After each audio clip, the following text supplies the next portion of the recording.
Do you remember that? Can you believe it? It was 30 years ago today that O.J. Simpson was found not guilty for the double murder of Nicole Brown Simpson and Ron Goldman. Those 30 years have so whizzed past, so fast. O.J.'s criminal trial was dubbed the trial of the century, and of course I had a virtual front row seat for it all. For more than 8 months, the country was captivated. On October 3rd, 1995, when the not guilty verdict came down, 150 million people were glued to their TV sets watching the verdict live. The verdict shocked many. It also ignited controversies surrounding race, policing, trials, judges, cameras in the courtroom, celebrities, and the media. Decades later, even after his death in April of 2024, people still debate O.J. Simpson's guilt or innocence. And in between the 1995 verdict of not guilty for the two murders and O.J.'s death in 2024, in 2008 in Las Vegas, Simpson was convicted of armed robbery of his friends and 11 other charges. He was sentenced to 33 years in prison, but was paroled and released in 2017. In the end, Simpson died a disgraced man, but a free one. Friend of Nicole Brown Simpson, house guest of O.J. Simpson, and my friend, Kato Kaelin joins me. Nice to see you, Kato. Greta, so nice to see you. You know, it's weird because you kind of 30 years goes by, like you said, in a blink of an eye. You keep counting the days, and now that I'm older, I just have all the days really count, and that's kind of my motto now, just to live the life. Because my parents said, listen, growing up, they always said, from Wisconsin, like yourself, son, enjoy life. It's like a semester in college. It goes by really fast. So I'm still here. And I'm still here. You and I may be one of the few. I mean, we've lost a lot of people along the way. Johnny Cochran, F. Lee Bailey, Linda Deutsch. I mean, go through the whole long list. A lot of people who were so involved in it. But it was, you know, Kato, it was crazy. Yeah, it was. It's hard to put in perspective. I tell people, you have no idea what kind of a media circus it really was. You couldn't imagine, after the Bronco chase coming to Rockingham, the helicopters that were over Rockingham's address, the reporters, the streets were closed. There's nothing ever like it. It really is, Greta, the template of all trials, because I know that because I get phone calls anytime there's a major trial going on, of my opinion. So it is the template. You mentioned TVs in the courtroom, which they're not doing for P. Diddy, but it is just like I said, the trial of the century. It'll never be forgotten. And I got to tell you, I embraced it. I didn't want to embrace it, but it's part of my life. And so much so, Greta, that I do a true crime podcast. It was at 1 Degree of Scandalous. It's on YouTube on Tom Zenner, who's my co-host, also a news reporter, anchor. And it's on Tom Zenner Scandal. I embraced it. And because of that, I got just a pretty big following and got invited to speak now, get this, to detectives and police, law enforcement. And I just did my first public speaking with Nick Borges, of the chief of police in Seaside, California, part of Carmel and Monterey. And I did it with Detective Tom Lang, who was the lead detective in the OJ trial. If that's not full circle, I really don't know what is. Well, you know, I was listening to your podcast. It's a really good one. I was listening to it recently, and you talked about, you know, a couple of the guests that weren't on there. One of the guests that wasn't put on the witness stand was the guy at the airport, and who saw O.J. Simpson put something back. Tell me about that, because I thought that, you know, that would have been a really significant witness to call. His name is Skip Junius. So credible. He worked in PR and sold ads like to People Magazine and a few different companies. Very credible. He's parked behind, his Miata is parked behind the limo. He's picking up his wife, who handles a celebrity at American Airlines. So she worked there, and she knew, OJ flew American to Chicago that night. He's picking up his wife. He sees OJ grab the little duffel bag that I described in the trial, like a knapsack that college kids wear, putting his hand in it, halfway down it, and then putting it in the garbage can halfway down to throw it away. I don't know who throws something away not like this, but taking it and put it in there. And it's corroborated with Alan Park, the limo driver.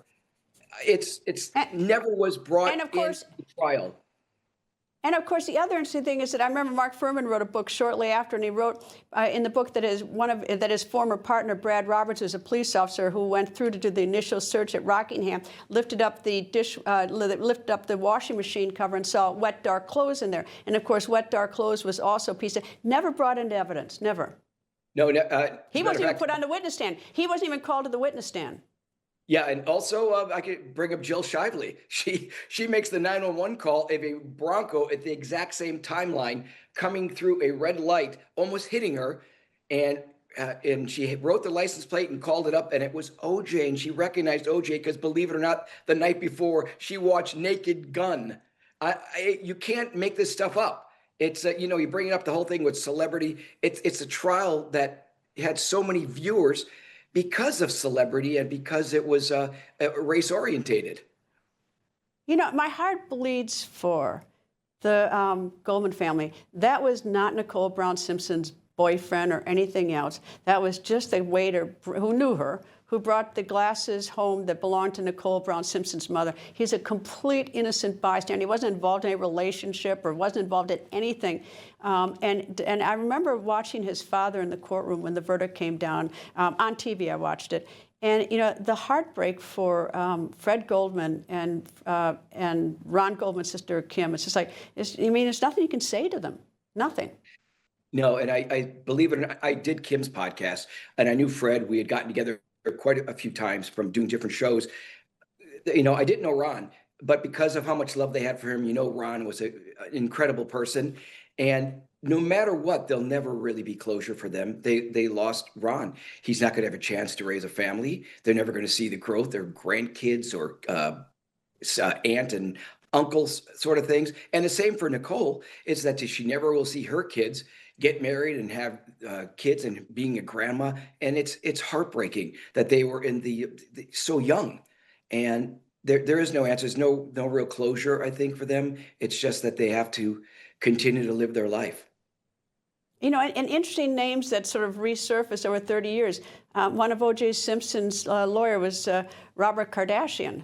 And of course, Robert Kardashian is the father to the Kardashians. Yeah. Yeah, and that one of our shows talks about that. We take a tour of where their house was in the valley, and that AC Cowling and OJ started the Bronco chase there. I don't think people know that. It started at the Kardashians. OJ was supposed to turn himself in that day, but they took that tour of OJ saying he's going to see the gravesite, and it's incredible. You know what? In 30 years.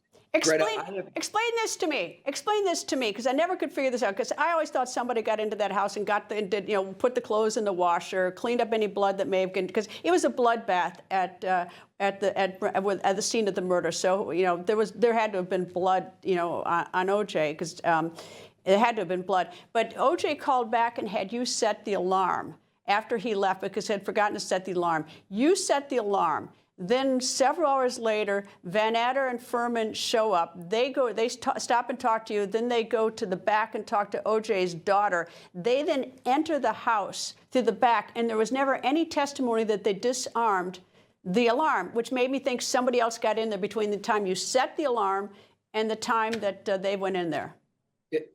That is so possible, because that kind of always thinks it's sort of those things go in my mind 30 years later. I think about all the other things that could have happened, and that's a possibility.